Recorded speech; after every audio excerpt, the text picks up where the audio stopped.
உங்களுக்கு இல்லையா? பயம்தான் தீய சக்தியோட மூலதனம்.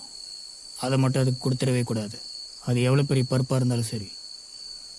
நம்ம வேற இன்னும் டிபாசிட் கூட வாங்கல. அதான் கொஞ்சம் பயமா இருக்கு. ஆமாம், நீங்கள் தான் சாப்பாடு கொண்டு வந்து வச்ச உடனே காசு வாங்கிடுவீங்களா?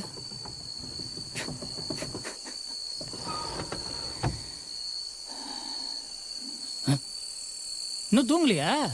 இல்ல, காடி லைட்டா ஆன மாதிரி இருந்துச்சு, அதான். நீங்க ஒன்றும் கவலைப்படாதீங்க, நான் நாளைக்கே ட்ரான்ஸ்ஃபர் பண்ணி விடுறேன். அது அப்புறம் பார்த்துக்கலாமா? முதல்ல போய் படுங்க. ஆ.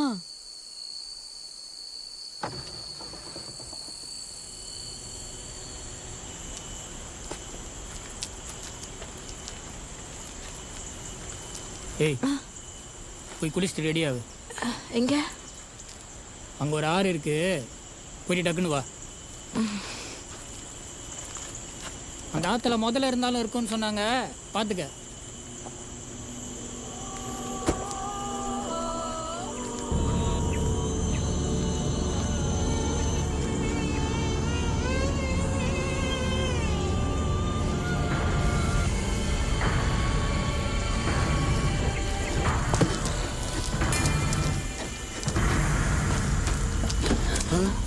என்னாச்சு? செத்துட்டீங்கன்னு நினச்சேன். செத்துட்டோன்னு நினச்சிங்களா இல்லை செத்துருக்கணும்னு நினச்சிங்களா? இப்போ நினைக்கிறேன். யோ சரி, வெளியே வாங்கயா, அங்கே ஒரு ஆறு இருக்கு, போய் டக்குன்னு குளிச்சுட்டு வாங்க. போய் ரெடி ஆகுங்க, நான் அதுக்குள்ளார வந்துடுறேன்.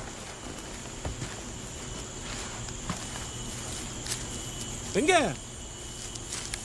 என்கொயரி. எதுக்கும் அந்த ஆற்றுல முதல்ல இருக்கான்னு செக் பண்ணிக்கோங்க.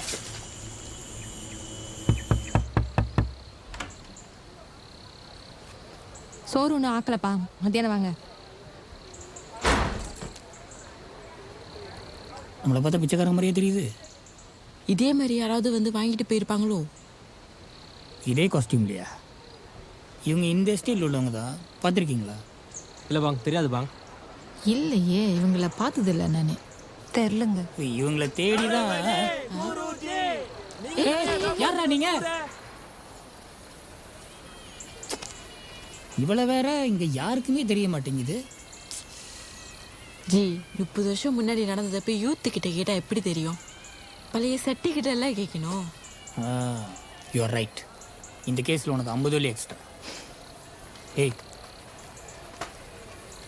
ஏய் வா. மா ஒரு சின்ன உதவி. யாரு பண்ணீங்க? உங்களை ஏதோ ஒரு சீடி